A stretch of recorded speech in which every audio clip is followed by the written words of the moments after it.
Students, आज हम 12th class में डिस्कस करेंगे न्यू चैप्टर इलेक्ट्रिक पोटेंशियल। है फर्स्ट यूनिट में ही, लेकिन ये थर्ड चैप्टर है। यानी कि पहला इलेक्ट्रिक चार्ज था, सेकंड इलेक्ट्रिक फील्ड, थर्ड है इलेक्ट्रिक पोटेंशियल।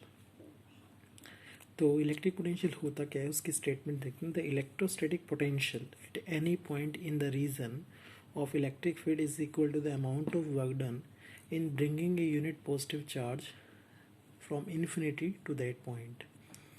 जैसे अगर आपके पास एक सोर्स चार्ज है, यहाँ एक सोर्स चार्ज है Q point, this is the source charge.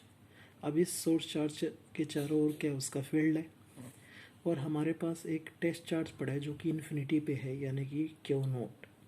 अब इस टेस्ट चार्ज को इन्फिनिटी से हमें कहाँ लेकर आना है, इस फील्ड के अंदर, यानी कि क्यू चार्ज, सोर्स चार्ज का जो फील्ड है उसके अंदर लेकर आना है।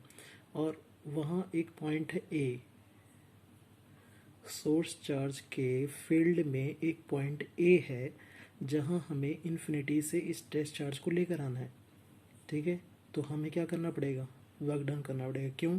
क्योंकि ये सोर्स चार्ज उस टेस्ट चार्ज को रिपेल कर रहा है, लेकिन फिर भी हम उसको नज़दीक ला रहे हैं, है ना। तो इसलिए हमें वर्क डन करना होगा। The work done in bringing a charge from infinity to a particular point in the electric field of the source charge without acceleration. ठीक है, तो इसे हम बोलते हैं इलेक्ट्रिक पोटेंशियल, यानी कि वर्क डन जो है वो इलेक्ट्रिक पोटेंशियल है।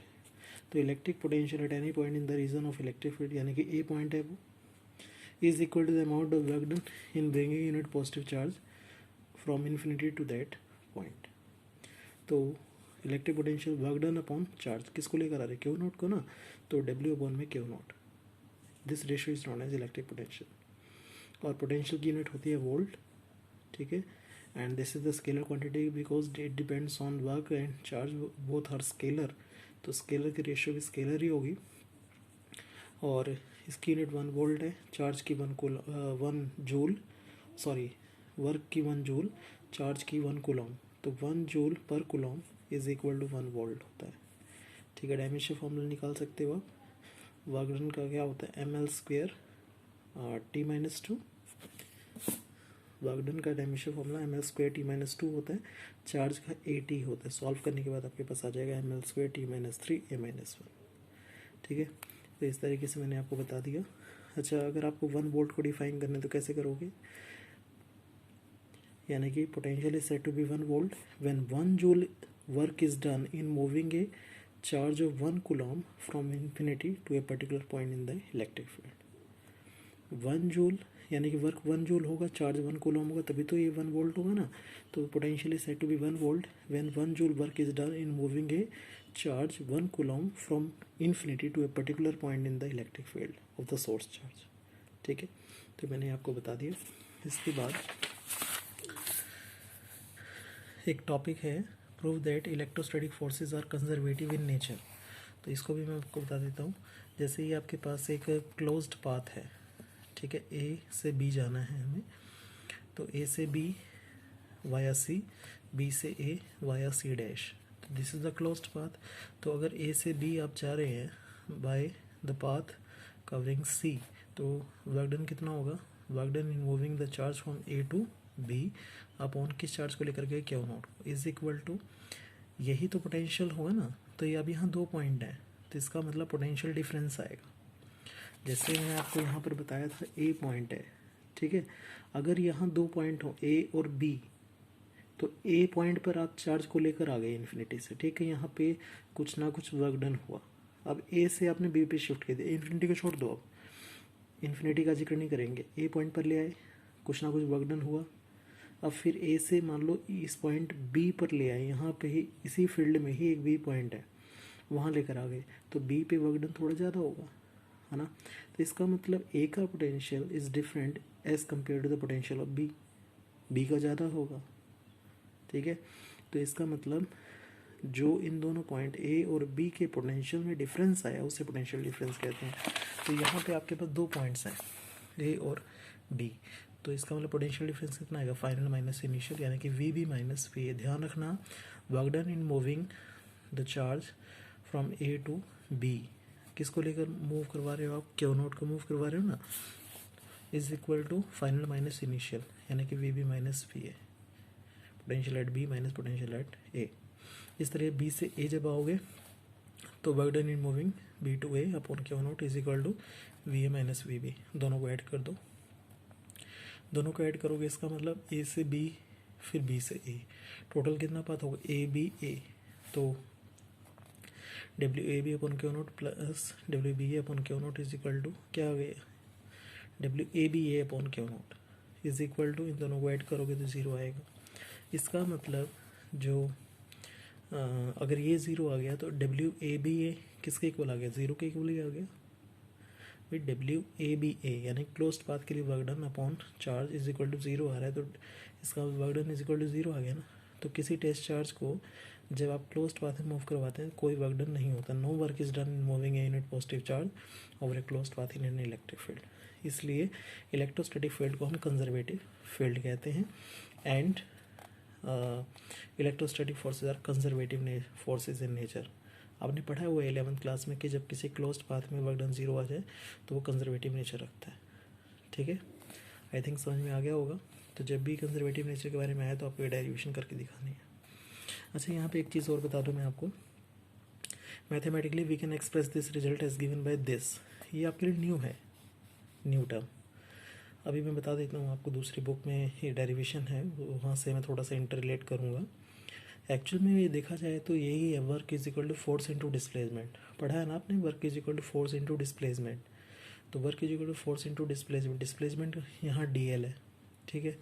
अच्छा, फोर्स क्या होता है, क्यू इंटू ई। पढ़ा है ना आपने सेकेंड चैप्टर में कि फोर्स जो है वो क्यू इंटू ई होता है, पढ़ा है ना। E is equal to F upon में क्यू नोट, तो एफ की वैल्यू क्या आएगी, क्यू नोट ई। तो क्यू तो आप यूनिट पॉजिटिव चार्ज अगर ले लें तो ई रह जाएगा बस, तो ई डॉट डी एल यानी कि फोर्स इंटू डिस्प्लेसमेंट के corresponding E dot D L आ गया, ठीक है। अब क्लोज्ड पाथ के लिए इसलिए integration corresponding to closed path, ठीक है, इज इक्वल टू ज़ीरो। तो ये work done is equal to zero ही है, ठीक है। बस रिप्रेजेंटेशन करने का तरीका जो है लाइन इंटीग्रेशन की फॉर्म में है, तो ये हमने प्रूफ कर लिया।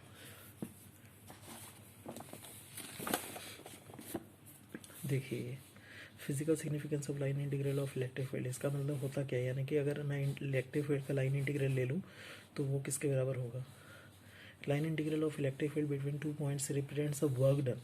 आया ना कि इलेक्ट्रिक फील्ड का जो लाइन इंटीग्रल होता है वो किसी भी दो पॉइंट्स के बीच में वो रिप्रेजेंट करता है work done by electric field in moving unit positive charge between two points in the field. यानी कि किसी भी दो पॉइंट्स के बीच में जो इलेक्ट्रिक फील्ड है उसका लाइन इंटीग्रल वो वर्क डन है जो हम इलेक्ट्रिक कौन करता है, इलेक्ट्रिक फील्ड करता है। कब, जब यूनिट पॉजिटिव चार्ज को आप इन दोनों पॉइंट्स के बीच में मूव करवाते हो, ठीक है। Work done in displacing unit positive charge through, मान लीजिए आपने चार्ज को मूव करवाया और कितने अमाउंट से किया, कितने डिस्प्लेसमेंट तक, डी एल डिस्प्लेसमेंट तक, तो क्या आएगा, ई डॉट डी एल आएगा, ठीक है। यूनिट पॉजिटिव चार्ज है ना बच्चे, देखो फोर्स इनटू डिस्प्लेसमेंट, ये सभी को पता है कि आपके पास वर्क डन के बराबर होता है या नहीं। अब मैंने एफ की जगह क्यू नोट ई पुट कर दिया, तो ये भी तो वर्क डन ही है, ठीक है। अब यहाँ टेस्ट चार्ज आपने नहीं ले रखा, क्या ले रखा है, unit positive charge. Unit positive का मतलब 1 होता है, +1। हमने एक्सियल इक्वेटोरियल लाइन में माना था ना +1 unit positive charge. Q note क्या है, यूनिट पॉजिटिव चार्ज यानी कि +1, तो ई डॉट डी एल नहीं आ गया, ठीक है। तो अब मान लीजिए अब work done by electric field in moving unit positive charge from A to B. Electric field ने वर्क डन किया ए टू बी, तो A to B E dot D L आ गया। ए से बी गया ना, तो integration for in the proper limit A to B E dot D L, ठीक है।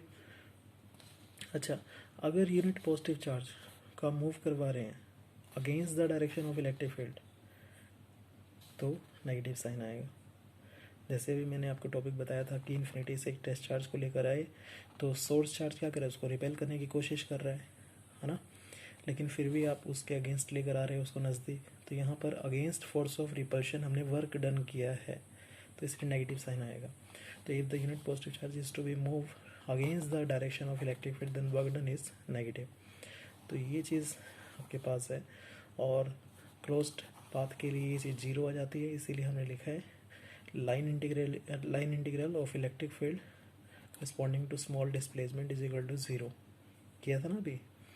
और बीच में सर्कल क्यों लगा रखे, क्योंकि क्लोज्ड पाथ। ठीक है, तो आज के लिए इतना ही, बाकी नेक्स्ट टाइम।